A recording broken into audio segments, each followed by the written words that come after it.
Hello, it's Mark Lanier with your video thought for the day. So this week I've been talking about animals.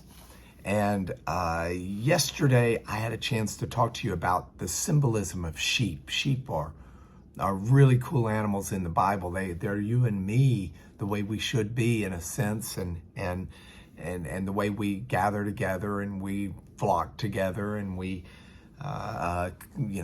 follow each other around and live with a herd mentality. But most importantly, the way we need a shepherd to protect us and to guide us and to rescue us.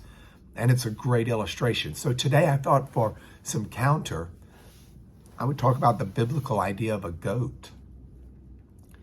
Goat was, well, first of all, the Hebrews had a number of different words for goats. And so I don't want to make this a Hebrew word study, but I'm going to specifically hone in on the symbolism behind a goat, where a goat was considered a solitary creature, much different than the sheep that we talked about. With a goat, you have this self-reliant image. You know, a goat can be by itself out in the wilderness. There's a Hebrew word for a wild goat that some might even translate as a demon or a satyr. The idea being that out in the wilderness, you just have these wild, mangy goats that live by themselves and are self-reliant and can make it on their own. They can figure out how to eat and where to eat and climb the rocky crags and cliffs. They headbutt each other. And these types of goats in symbolism represent not only the worldly wise, self-sufficient, lone wolf. It would be an analogy in English expressions, but it's someone who's also a political powerhouse. And so the prophets will use these words of these goats headbutting as political powers coming together to meet. Daniel talks about goats in a symbolic way of political countries that are independent from God and are big time all on their own. And so you come then to a passage like Matthew 25:32, where Jesus says at the end of time, God's going to separate the sheep from the goats. Well, there are, in a sense, two different kinds of people.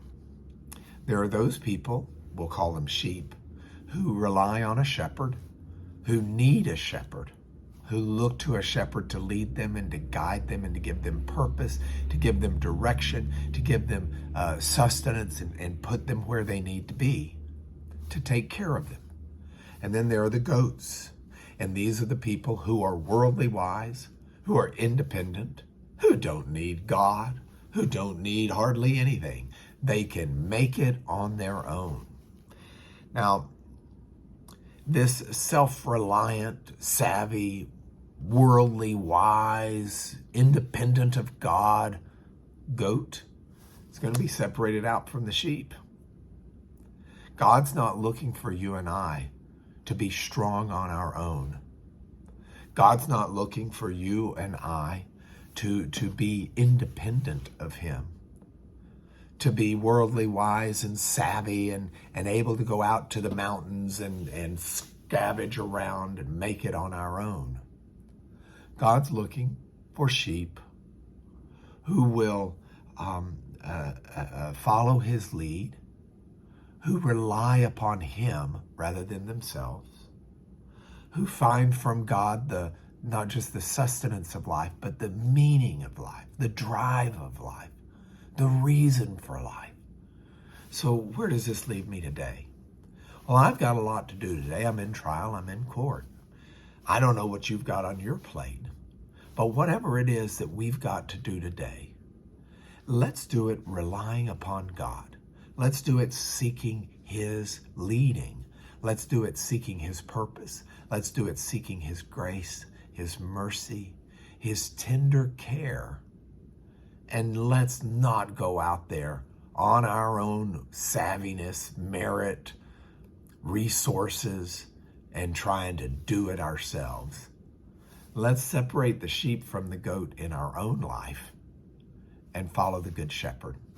That's your video thought for the day.